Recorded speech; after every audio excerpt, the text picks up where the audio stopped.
પાટણ શહેરના સોનીવાડા વિસ્તારમાં એક રેસિડેન્સ વિસ્તાર હોવાથી આ વિસ્તારમાં ન કરે નારાયણ કોઈ વાર કોઈ આકસ્મિક રીતે બીમાર પડે કે સિરિયસ થઈ જાય ત્યારે 108 એમ્બ્યુલન્સને પણ પાટણ શહેરના સોનીવાડામાં આવવામાં ભારે હાલાકીનો સામનો કરવો પડે છે।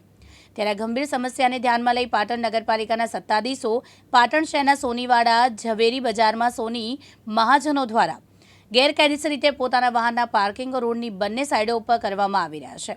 આ દબાણની સમસ્યા ઉદ્ભવી રહી છે, જેના કારણે રાહદારીઓ અને અન્ય વાહન ચાલકોને ભારે હાલાકીનો સામનો કરવો પડી રહ્યો છે। ત્યારે પાટણની બુદ્ધિજીવી પ્રજાજનોમાં એવી માંગ ઉઠવા પામી છે કે પાટણ નગરપાલિકાના સત્તાધીશો સત્વરે કુંભકર્ણની ઘેરી નિંદ્રામાંથી જાગી તાત્કાલિક અસરથી પાટણ શહેરના સોનીવાડા ઝવેરી બજારમાં ગેરકાયદેસર વાહનોના દબાણો પર બુલડોઝર ફેરવવામાં આવે અને પાટણ શહેરના સોનીવાડા ઝવેરી બજારના માર્ગો ઝડપભેર ખુલ્લા કરવામાં આવે તેવી લોકોની ઉગ્ર માંગ થવા પામી છે। હાર્દિક સોલંકી સાથે ઉપેશ પંચાલ, દિવ્યાંગ ન્યૂઝ, પાટણ।